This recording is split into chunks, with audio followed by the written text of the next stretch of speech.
ድንግል ማርያም ያረገች ለምንድን ነው ብትሉት ቅዱስ ያሬድ ይመልስላቸዋል። ደብተራ ፍጽምት ዘጳውሊ ወማይደሩ በጽድቅ ዘገብራ ካህሊ። ድንግል ማርያም አረገች አለ። ፈለሰት እምዘይበሊ ሀበፀ ይበሊ። እመቤታችን ከሚያልፈው ዓለም ወደማያልፈው ዓለም አረገች ዛሬ ያለ ቅዱስ ያሬድ። ለምን ብላችሁ ጠይቁት። ያው ለፈጠራት እውነተኛ ማደሪያው ስለሆነች ለፈጠራት እውነተኛ ማደሪያው ስለሆነች እሷ አትሻርም። የጳውሎስ ድንኳን ስለሆነች ነው አለ። አሃ ደብተራ ፍጽም የጳውሎስ ድንኳን የት ናት? እናምጣት። ዕብራውያን ምዕራፍ 9 ቁጥር 12 ላይ ትገኝላችኋለች። ወክርስቶስ ሰካውኖ ሊቀ ካህናት ለእንተ ትመጽእ ሰናይት በውስተ ትሄይስ ወተአቢ ደብተራ እንተ ኢገብራ እደሰ። ክርስቶስ ግን ለምትመጣው መልካም ነገር ለመንግሥተ ሰማያት ሊቀ ካህናት ሆኖ የሰው እጅ ወዳልሰራት መቅደስ ገባ ይላል። አሁን ሊቀ ካህናቱን የሰው እጅ ያልሰራት መቅደስ ወዳልሰራት መቅደስ ገባ።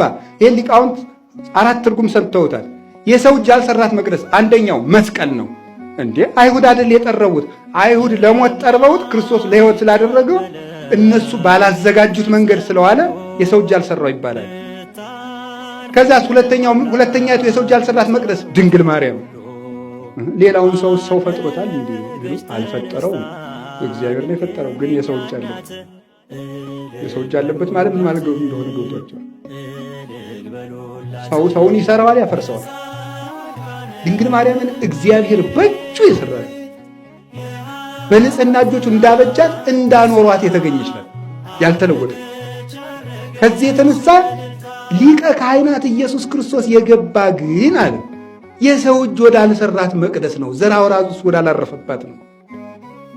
አንድም ብለው አባቶቻችን ደብተራ ጳውሎስ የሚባሉ እዝነ አብ ነው ይላሉ። የአብ ጆሮ ነው ይላሉ። ወደ አብ ጆሮ ገባ፣ ድምፁ ተሰማለት ማለት ነው። በዕለተ ዓርብ ያቀረበው መስዋዕትነት ወደዚያ ገባ። አንድም ወደ ደብተራ ብርሃን ገባ ይላል።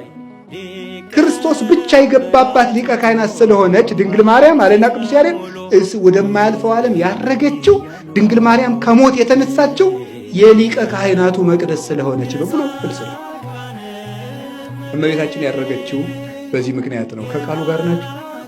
ከቃሉ ጋር ናችሁ። እንዲህ ያለችው መቅደስ ልትፈርስ አይገባትምና በዛሬው ዕለት ጌታችን መድኃኒታችን ኢየሱስ ክርስቶስ እናቱን አሳረገ። አሁን ቅድም ድንግል ማርያም ታቦት ናት አላልንም ነበረ? ራእየ ዮሐንስ ምዕራፍ 11 ቁጥር 19 ላይ ያችን ታቦት አያት በሰማይ። ማን ነው እንዲህ ያለ? ያያት ቅዱስ ዮሐንስ አያት። ሰማይ ተከፍቶ ያችን ታቦት አየዋት አለ። ስለዚህ አበክሙ አባለው ታቦት ዘዶርም ተይቲ ግዝተነ ማርያም፣ የብርሃን ታቦት ድንግል ማርያም ወዳለችበት ያግባችሁ። ያች ታቦት ምንድናት ስንለው ደግሞ ራዕየ ዮሐንስ ምዕራፍ 12 ላይ ሄዶ ሴት ናት አለ።